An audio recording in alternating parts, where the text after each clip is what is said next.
अस्सलाम वालेकुम वरहमतुल्लाहि वबरकातुहू। तमाम दोस्तों को आरन स्पेशल इस चैनल में खुशामदीद कहते हैं। उम्मीद है सब दोस्त खैर वाफियत से होंगे। दोस्तों आज का topic AK-47 Russian double body और AK-56 चाइना डबल बॉडी के ऊपर है। इसका मैकेनिज़्म, हिस्ट्री और थोड़ा बहुत डिफरेंस बताएंगे इंशाल्लाह। तो वीडियो को स्किप न करें, हमारे साथ ही रहें। इंशाल्लाह इसमें जो मेन डिफरेंस हैं वो हम बताएंगे ताकि आपको आसानी हो। ज़्यादातर लोगों को मालूम नहीं पड़ता। अभी आप सबसे पहले आप देख लें, जो फायर सेलेक्टर के नीचे जो वर्ड्स लिखे हैं ये AB लिखा है, जबकि चाइना डबल बॉडी के ऊपर चाइनी लैंग्वेज में लिखा है। ये एक डिफरेंस हो गया।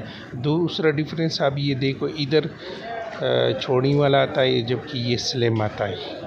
ये दूसरा डिफरेंस हो गया। अभी रियर जो मज़ल के ऊपर लिखा है ये गोल है, आप देख सकते हैं ये गोल है, जबकि रशियन AK-47 का इस तरह आता है, ओके, ओपन आता है।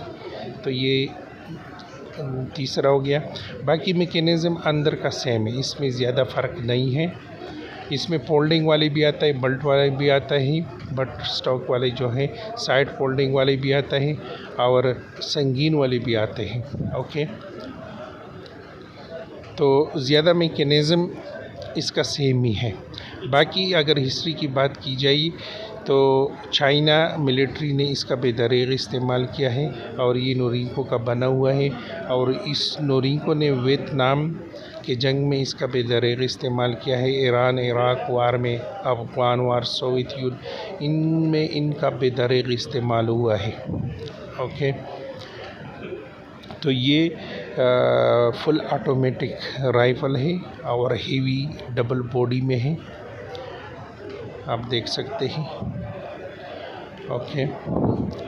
इसमें ज़्यादातर जो है ये पॉलीमर में आता है चाइना का, जबकि AK-47 जो है वो लकड़ में आते हैं। तो ये मेन डिफरेंस हो गया।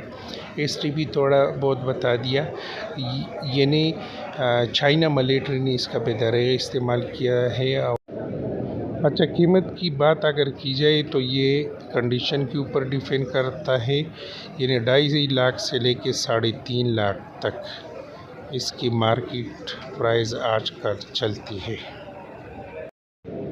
उम्मीद है वीडियो पसंद आई होगी। इंशाल्लाह मिलते हैं एक नई वीडियो के साथ, नई टॉपिक के साथ। वीडियो को ज़रूर लाइक करें और चैनल को सब्सक्राइब करें। शुक्रिया। अल्लाह हाफ़िज़।